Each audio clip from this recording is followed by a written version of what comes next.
Dear students of class 8, I am continuing a lecture on crop production and management. Last lecture जहाँ मैंने and over किया था उसी के आगे चल रही हूँ मैंने आपको स्टेप्स बताए थे जिसमें फर्स्ट था आपका प्रिपरेशन ऑफ सॉइल और सेकंड था आपका सोइंग। उसके बाद थर्ड स्टेप है आपका adding nutrients to the soil, मतलब सॉइल को जो है वो हमें न्यूट्रिएंट्स चाहिए in the form of manure और फर्टिलाइजर। ठीक है, तो मैं थर्ड स्टेप पे हूँ। आपको मैंने जो स्टेप्स बताए थे वो आपके नोट डाउन है, उसमें मैं थर्ड स्टेप पे हूँ आपका। फर्स्ट था आपका प्रिपरेशन ऑफ सॉइल और सेकंड था सोइंग। अब third step is adding nutrients to the soil to make the soil रेप्लेनिश।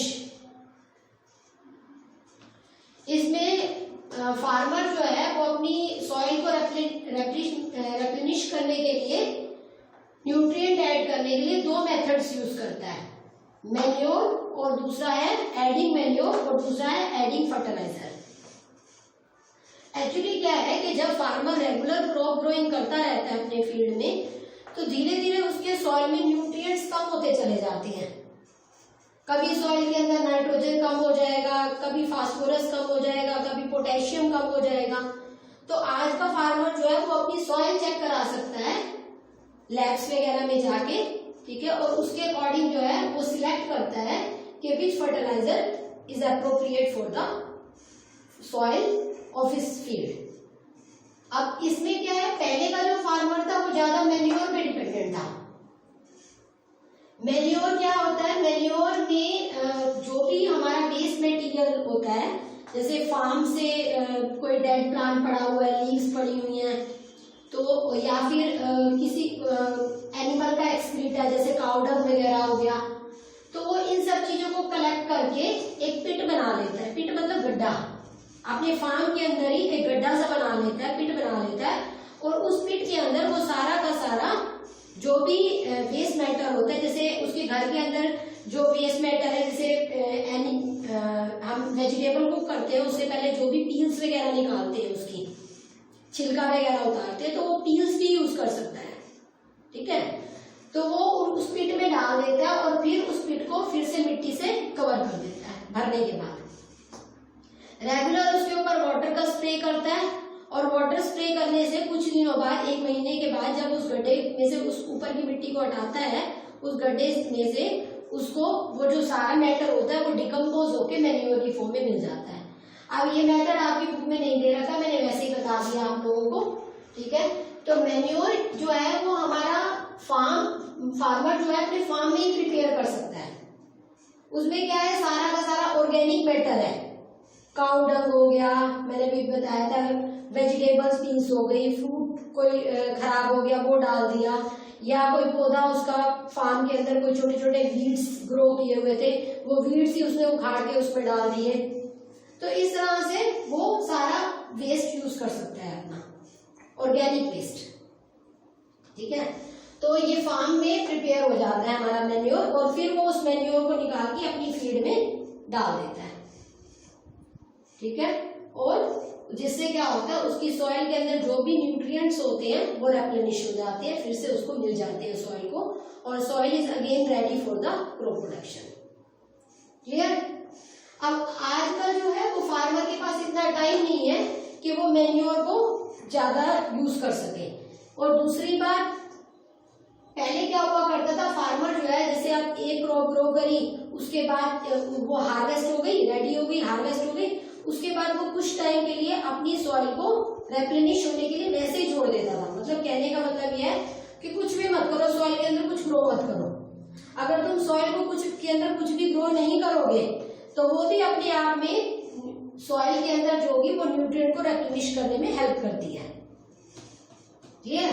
जैसे वहां पर एनिमल्स वगैरह आए, उन्होंने अपना एक्सक्रीटा वगैरह डाला, या फिर वीड्स वगैरह ग्रो हो गए, वो उसने फार्मर ने प्रिपरेशन ऑफ सॉइल के टाइम उसे मल्च कर दिया, सॉइल का पार्ट बना दिया, तो उससे भी सॉइल जो है वो नेचुरल वे में रेप्लेनिश हो जाती है। बट आजकल हमारी पॉपुलेशन जो है वो डे बाय डे इतनी इंक्रीज हो गई है डे टू डे कि भाई इतना फार्मर के पास टाइम नहीं है। फार्मर जो है वो रेगुलर जो है अपनी क्रॉप ग्रोइंग जारी रखता है फॉर द होल ईयर। ठीक, तो इस वजह से हमें फर्टिलाइजर की जरूरत पड़ती है। अब ये फर्टिलाइजर्स क्या है? फर्टिलाइजर्स जो है वो हमारे फैक्ट्री प्रिपेयर्ड होते हैं। फैक्ट्री प्रिपेयर्ड होते हैं, इसमें क्या होता है, एक स्पेसिफिक न्यूट्रिएंट रिच फर्टिलाइजर बनाया जाता है। जैसे मैंने आपको अभी बताया था कि फार्मर चाहे तो अपनी सॉइल को लैब में चेक करा सकता है, तो वो जो भी न्यूट्रिएंट कम होता है उसके सॉइल के अंदर, वो उससे रिलेटेड फर्टिलाइजर मार्केट से परचेज करता है और उसे डाल देता है। ठीक है, but it is totally inorganic. ये ऑर्गेनिक भी हो सकता है, mostly it is inorganic. Clear, क्योंकि ये फैक्ट्री प्रिपेयर्ड है। जैसे अब मैं इसका एक छोटा सा एग्जांपल आपको देती हूँ कि आपकी पेरेंट्स जो है, आपके पेरेंट्स खासतौर पे आपकी मदर आपको फोर्स करती होगी कि बेटा आप ये सब्जी खाओ, है ना, आज आपने पल्स खाई है तो रात को आप लीफी वेजिटेबल ले लो। तो वो टाइम टू टाइम चेंज करने की कोशिश करते हैं बच्चों के लिए कि भाई हर तरह का न्यूट्रिएंट जो है वो हमारी बॉडी के अंदर जाता है।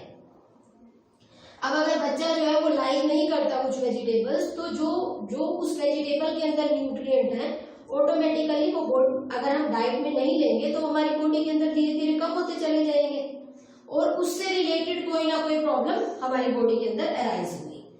अब जो बॉडी के अंदर प्रॉब्लम अराइज होगी तो ऑटोमेटिकली डॉक्टर को कंसल्ट करोगे। तो डॉक्टर क्या करता है, आप लोगों को एक सिरप वगैरह दे देता है। ठीक है, उस सिरप के अंदर वो न्यूट्रिएंट जो होते हैं वो प्रेजेंट होते हैं, जो आपकी बॉडी में नहीं है, कम है, वो उससे रिलेटेड सिरप जो है वो आपको दे दिया जाएगा। आप उसको लोगे, आपकी बॉडी जल्दी जल्दी ग्रो कर जाएगी। इन ए सिमिलर वे हमारा ये मैन्योर और फर्टिलाइजर काम कर रहा है। जो हम रेगुलर डाइट लेते हैं, अगर हम रेगुलर डाइट अपनी ठीक रखते हैं, हम प्रॉपर तरीके से हर वेजिटेबल लेते हैं, तो हमें हर न्यूट्रिएंट मिलता रहेगा। इसी तरह से अगर फार्मर चाहे तो वो मैन्योर ऐड करता रहेगा फील्ड के अंदर, अपने रेगुलर वे में अपना बनाता रहे और रेगुलर वे में उसे डालता रहे, तो उसकी जो फील्ड के अंदर न्यूट्रिएंट्स हैं वो सारे न्यूट्रिएंट थोड़ी थोड़ी क्वांटिटी में रेगुलर एडअप होते रहेंगे। रेगुलर एडअप होने की वजह से उसको फर्टिलाइजर की नीड या तो पड़ेगी नहीं, या पड़ेगी तो बहुत कम पड़ेगी। ठीक है, तो वो एक तरह से हमारा डाइट में रेगुलर हर चीज को इंक्लूड करना हो गया। अगर हम फर्टिलाइजर की बात करें तो फर्टिलाइजर लाइक कैसे है कि मुझे डॉक्टर ने सिरप दिया क्योंकि मेरी बॉडी के अंदर विटामिन के कम हो गया, विटामिन ए कम हो गया, तो वो एक तरह से फर्टिलाइजर है जो मेरी बॉडी के अंदर फटाफट गया और एब्जॉर्ब हो गया। एब्जॉर्ब हो गया, उसे एब्जॉर्ब करना इजी है क्योंकि वो पहले से लिक्विफाइड फॉर्म में है। मेरे पास सारे न्यूट्रिएंट्स पहले से ही हमें लिक्विफाइड फॉर्म में दिए हुए हैं, वो मेरी बॉडी ने फटाफट एब्जॉर्ब कर लिया और जो भी मेरी रिलेटेड प्रॉब्लम थी वो ठीक हो गई।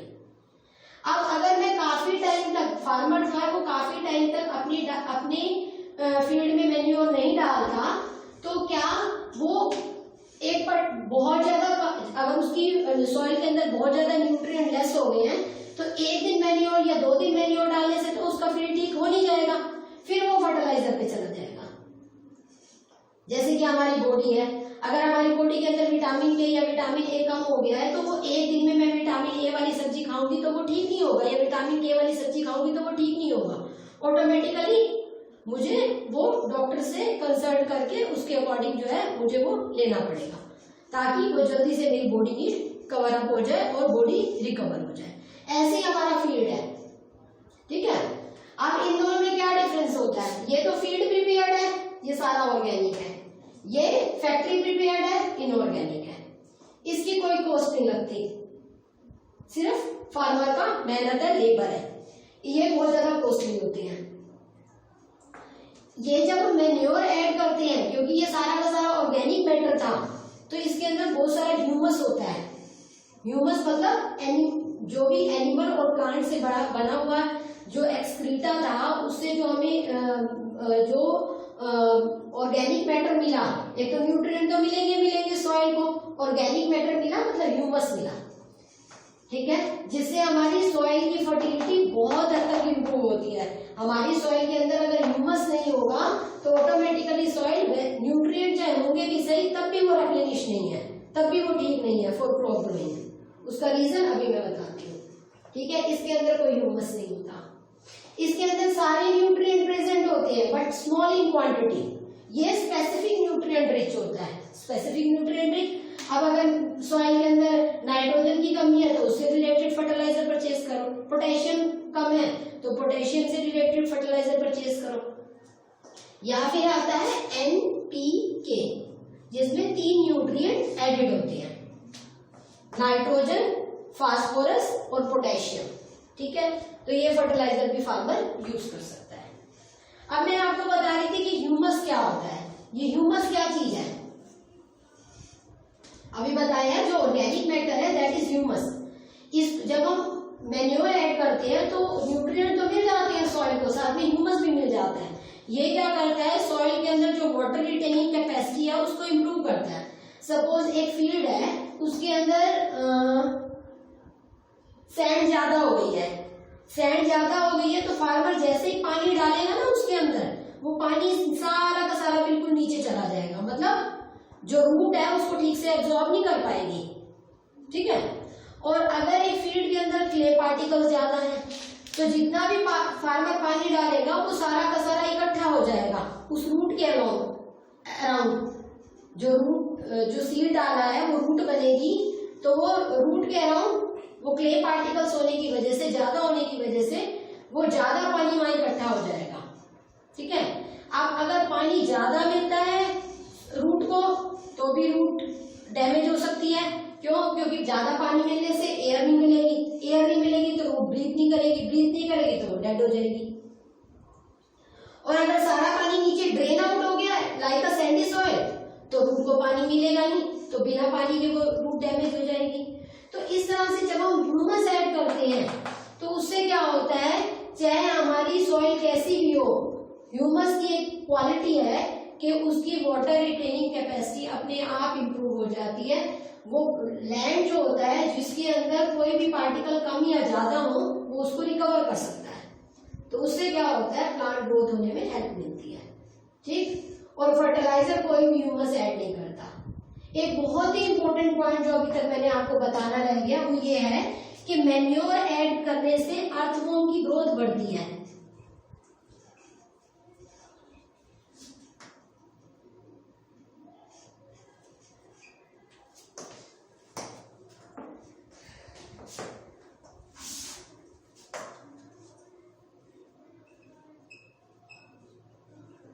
Growth of earthworm increases. इस केस में क्या करते हैं, अर्थवॉर्म की ग्रोथ इंक्रीज होती है और इसमें अर्थवॉर्म्स उल्टा डाई हो जाती हैं। ठीक है, इसको मैं एनपीके को थोड़ा सा ऊपर करके लिख रही हूं। अर्थवॉर्म्स जो होते हैं इस केस में डाई हो जाते हैं, मर जाते हैं।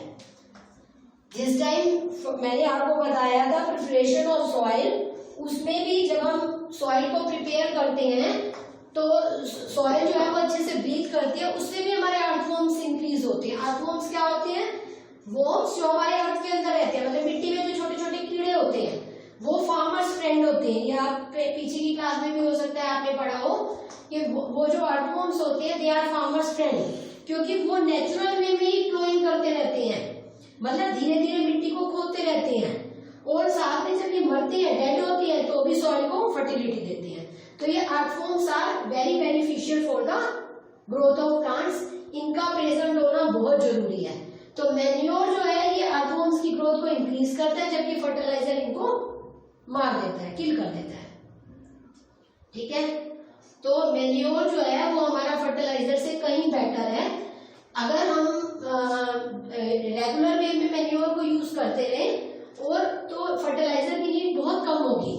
एक्चुअल में क्या है, फर्टिलाइजर ऐड करने से, जैसे अब आप देखो तो उसमें जो भी ग्रोथ होती है वो बहुत अच्छी होती है, बहुत ज्यादा मल्टीप्लाई हो जाती है ग्रोथ।